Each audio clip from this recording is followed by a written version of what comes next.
Good evening all. என் பேர் வீரமணி. நான் வந்து பார்த்தீங்கன்னா இன்றைக்கி உங்களுக்கு போஸ்ட் 2019 ரூல் பற்றி உங்களுக்கு இன்றைக்கி நான் செஷன் கொடுக்க போகிறேன்.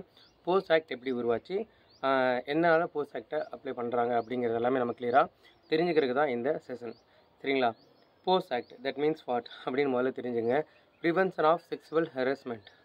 இது எங்கே அப்ளை ஆகுது அப்படின்னு வந்து பார்த்திங்கன்னா, sexual harassment happens in work place in women. வேலை பார்க்குற பெண்கள்கிட்ட செக்ஸுவல் ஹராஸ்மெண்ட்டை நடந்துக்கிட்டாங்க அப்படின்னா, வேலை பார்க்குற இடத்துல இந்த மாதிரி விஷயங்கள் நடக்குது அப்படிங்கிறப்ப தான் இந்த போஸ்ட் ரூல் யூஸ் பண்ணி அப்ளை பண்ண முடியும். ரைட்டுங்களா? சரி, ஓகே.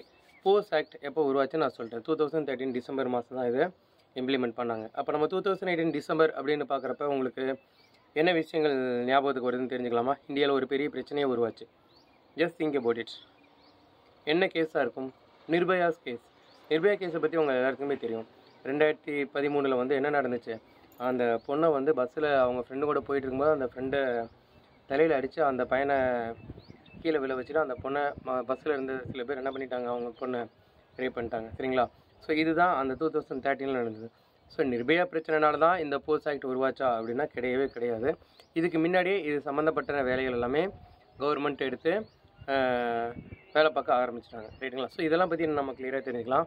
ஃபஸ்ட்டு போஸ்ட் ஆக்ட் அப்படிங்கிறதுக்குள்ளே வரும்போது சில விஷயங்கள் நமக்கு தெரியணும்.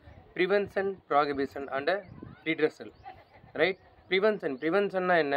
நம்மக்கிட்ட ஒரு விஷயம் இருக்கு இல்லையா, வருமுன் காப்பதே நல்லது அப்படின்னு சொல்லுவாங்க இல்லையா, அது மாதிரி ஒரு விஷயம் நடக்கிறதுக்கு முன்னாடி நம்ம கொஞ்சம் ப்ரிகாஷனாவோ அவேர்னஸாக இருந்துக்கிறது தான் நல்லது. ஸோ இதுக்கான ஸ்டெப்ஸ் தான் என்னென்னு சொல்லுவாங்க, ப்ரிவென்ஷன் அப்படின்னு சொல்லுவாங்க. தென் ப்ராகிபிஷன்னா இங்கிலீஷில் இது ஒரு அவுட்லா அப்படின்னு கூட சொல்லலாம். அவுட்லா அப்படிங்கிறது என்னது, சின்ன சின்ன ரூல்ஸ், அதாவது சில இதெல்லாம் படிச்சிருப்பீங்க இல்லையா, ஸ்ட்ரிக்ட்லி ப்ராகிபிட்டட். இந்தந்த இடத்துல சில விஷயங்கள் என்ன பண்ணியிருப்பாங்க, ப்ராகிட் பண்ணி வச்சுருப்பாங்க. தட் மீன்ஸ் தடை செய்யப்பட்டிருப்பாங்க. ஸோ இந்த மாதிரி நம்ம நமக்குன்னு சில ரூல்ஸ் அமைச்சு நம்ம கொஞ்சம் பாதுகாப்பாக இருந்துக்கிறதும் நல்ல விஷயம் தான். அடுத்த விஷயம் என்னது, ரீட்ரெஸல் என்ன, சில விஷயங்கள் நடந்து முடிஞ்சிருச்சு, இப்போ அது சரி செய்யணும். Correct it or rectify it அப்படிங்கிறது என்னது, ரீட்ரெஸல். ஸோ இந்த மாதிரி 3 விஷயங்களையும் நம்ம என்ன பண்ணிக்கணும், முதல்ல நம்ம தெளிவாக இருக்கணும். போஸ்ட் ஆக்டுக்குள்ளே போகணுன்னா ஃபண்டமெண்டல் ரைட்ஸையும் நம்ம தெரிஞ்சு வச்சுக்கணும். ஃபண்டமெண்டல் ரைட்ஸ் அப்படிங்கிறது என்ன, அதுக்கு என்னென்ன ஆர்டிகிள் இருக்குது, article 14, article 15, article 19 and article 21. சரிங்களா? இந்த 4 ஆர்டிகிள் ஃபண்டமெண்டல் ரைட்ஸ் தான் சொல்லும். ஃபார் எக்ஸாம்பிள், ஆர்டிகிள் 14 எதுக்காக பயன்படுது அப்படின்னு வந்து பார்த்திங்கன்னா, சட்டங்கிறது எல்லாத்துக்குமே சமம். இது வந்து தனிப்பட்ட நபருக்காகவும் தனிப்பட்ட விஷயங்களுக்காகவும் இதை எடுத்து என்ன பண்ண முடியாது, தப்பாக மிஸ்யூஸ் பண்ணக்கூடாது. இது ஆர்டிகிள் 14. ஆர்டிகிள் 15னா என்ன அப்படின்னு வந்து பார்த்திங்கன்னா, இதுவும் அதே தான். என்ன, நம்ம உள்ளே வந்து ஜாதி, மதம், இனம், அதே மாதிரி நம்மளுக்கு ரேசஸ், அதாவது ரீசஸ் அப்படின்னு சொல்லுவாங்க, அதாவது நம்ம கலரு அதுன்னு வச்சு பேசுகிறது, இப்போ பிறந்த ஊர், இந்த மாதிரிலாம் இதுக்காக சில காரணங்களுக்காக அதை என்ன பண்ணக்கூடாது, நம்ம மிஸ்யூஸ் பண்ணக்கூடாது. ரைட்டுங்களா? இது வந்து என்னென்னு சொல்லுது, ஆர்டிகிள் 15 அப்படிங்கிறது சொல்கிறாங்க. ஆர்டிகிள் 19ங்கிறது ஃப்ரீடம். சரிங்களா? ஃப்ரீடம் ஆஃப் ஸ்பீச் அப்படின்னு சொல்லுவாங்க. அதே மாதிரி நீங்கள் இந்தியாவில் எந்த ஊரில் எந்த இடத்துலனாலும் நீங்கள் போய் வேலை பார்க்கலாம், எங்கேனாலும் படிக்கலாம், எந்த இடத்துலனாலும் நீங்கள் இடம் பெயரலாம். இது எல்லாமே உங்களுக்கு அவைலபிள். பட் என்னென்னா, நம்ம என்ன பண்ணிக்கணும், ஆர்டிகிள் 19 கீழே தான் இதெல்லாம் வருது அப்படிங்கிறத கிளியராக தெரிஞ்சுக்கணும். அடுத்து வந்து பார்த்திங்கன்னா article 21, fundamental rights is equal for all அப்படின்னு சொல்லுவாங்க.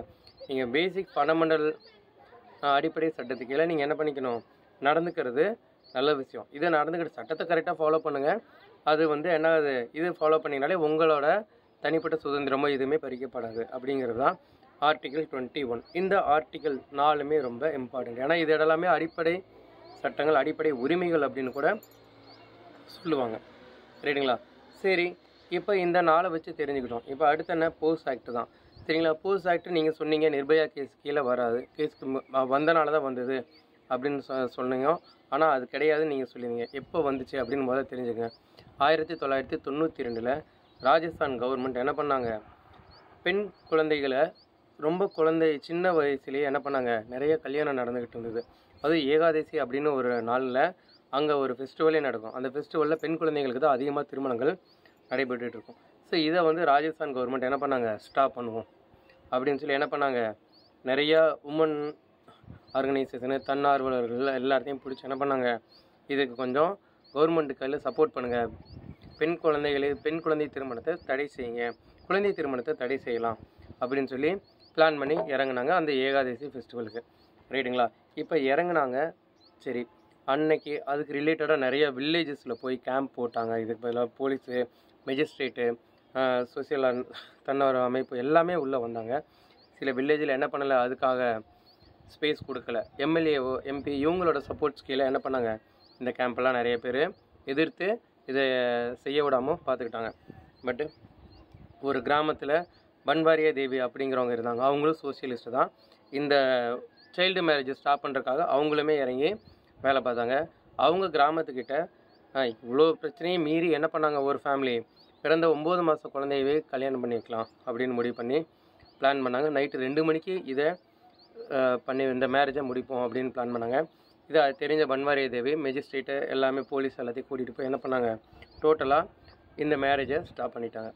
இதை ஸ்டாப் பண்ணனால அந்த கிராமத்தில் இருக்கவங்க பன்வாரியா தேவியை ஒதுக்க ஆரம்பிச்சிட்டாங்க.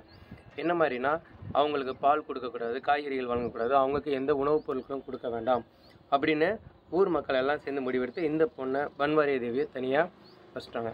ஆனால் இவங்க ஹஸ்பண்ட் 2 பேருமே அவங்களோட சொந்த வயலில் வேலை பார்த்துக்கிட்டு இருக்கிறப்ப அந்த திருமணம் தடைபடுது இல்லையா, அந்த சாதியை சார்ந்த எல்லோரும் 4-5 பேர் வந்து என்ன பண்ணிட்டாங்க, அவங்களோட கணவரை ஒரு கட்டையால் அடித்து அவங்க அன்கான்சியஸ், அதாவது சுயநினைவு இல்லாத லெவலுக்கு அவங்கள அடிச்சுட்டு மயக்காடையை செஞ்சுட்டு என்ன பண்ணிட்டாங்க, பன்வாரியா தேவியை கற்பழிச்சிட்டாங்க.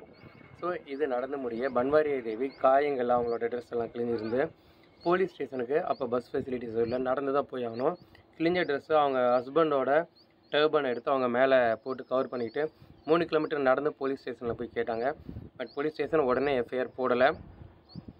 இது வந்து மேஜிஸ்ட்ரேட் கிட்ட போகணும், ஜிஹெச்சில் செக் பண்ணி எல்லாம் சொன்னால் மட்டும்தான் நாங்கள் இது கேஸ் ஃபைல் பண்ணுவோம், அந்த மாதிரிலாம் நிறைய அவங்க கண்டிஷன்ஸ் பண்ணனால பன்வாரியா தேவி ஒர்க் பண்ணால் அலைய முடியல. காயங்களோட அலைஞ்ச 2 நாள் ஆகிடுச்சு இந்த கேஸுக்குள்ளார வர்றதுக்கு. சரி, இந்திய சட்டப்படி 24 மணி நேரத்துக்குள்ளே இதோட சிமெண்ட் டெஸ்ட் எல்லாமே எடுத்து தான் இது ப்ரூவ் பண்ணால் ஃபஸ்ட்டு அக்செப்ட் பண்ண முடியும்.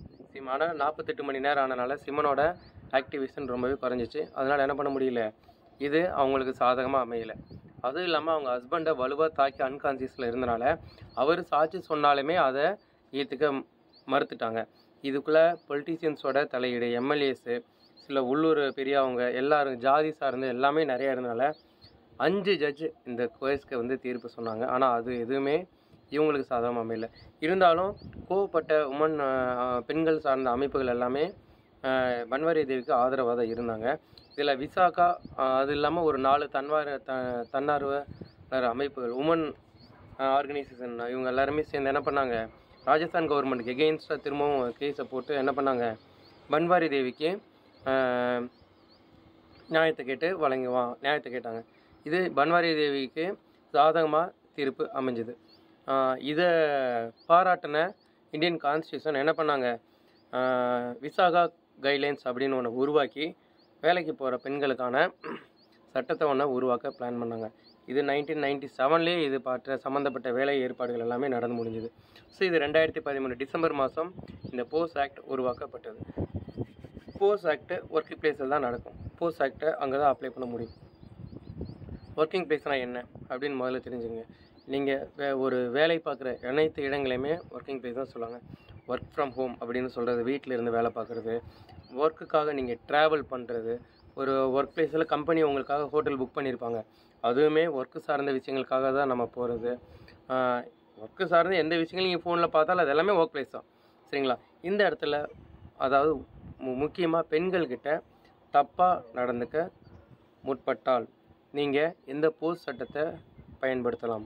இது மட்டும் இல்லாமல் ஃபஸ்ட்டு நம்ம கம்ப்ளைண்ட் எப்படி பண்ணணுங்கிறதே கிளியராக தெரிஞ்சுக்கணும். கம்ப்ளைண்ட் எப்படி பண்ணால் கிளியர் டிஸ்கிரிப்ஷன் இருக்கணும். அதில் வந்து என்ன டேட்டு, என்ன டைமு, சம்மந்தப்பட்டவங்க யார், அவங்க என்ன ஒர்க் பண்ணுறாங்க, அவங்க நம்ம கூட என்ன ரிலேஷன்ஷிப் ட்ரை பண்ணாங்க, எல்லாமே வந்து பார்த்திங்கன்னா அதில் நம்ம கிளியராக மென்ஷன் பண்ணணும். ஏன்னா கம்ப்ளைண்ட்டில் நடந்த விஷயத்தை கொஞ்சம் ரிலாக்ஸாக பேசி கிளியராக கொடுக்குறதா ரொம்ப நல்லது. இதில் வந்து நம்ம எப்படி கம்ப்ளைண்ட் பண்ணணும்னு இப்போ சொன்னோம் இல்லையா, அது கூட வந்து பார்த்திங்கன்னா 2 கமிட்டி இருக்குது. Internal complaint committee, then local complaint கமிட்டின்னு 2 இருக்கும். இன்டர்னல் கம்ப்ளைண்ட் கமிட்டிங்கிறது கம்பெனிக்குள்ளேயே அமைச்சிக்கிறது. லோக்கல் கம்ப்ளைண்ட்டுங்கிறது இந்த டிஸ்ட்ரிக்ட் மேஜிஸ்ட்ரேட் இவங்க மூலிமா தான் நம்ம ஃபாலோ பண்ணோம். லோக்கல் கம்ப்ளைண்ட் கமிட்டிங்கிறது எந்த மாதிரி ஒர்க்கிங் பர்சன்ஸ் அப்படின்னு நீங்கள் பார்க்குறீங்கன்னா, இவங்களாம் வந்து பார்த்திங்கன்னா அந்த உள்ளூர்லேயே வந்து பார்த்திங்கன்னா இந்த விவசாயம், தோட்ட வேலைக்கு இங்கெங்கே டெய்லி ஒர்க்கர்ஸு, டெய்லி வேஜஸ்ஸு, துப்புரவு பணியாளர், இந்த மாதிரி நிறைய இருப்பாங்க இல்லையா, இவங்களுக்கு தான் லோக்கல் கம்ப்ளைண்ட் கமிட்டியை வச்சு அப்ளை பண்ண முடியும். இன்டர்னல் கம்ப்ளைண்ட் கமிட்டிங்கிறது இந்த கார்ப்பரேட் கம்பெனிஸ்குள்ளே ஃப்ரேம் பண்ணி வச்சுருப்பாங்க.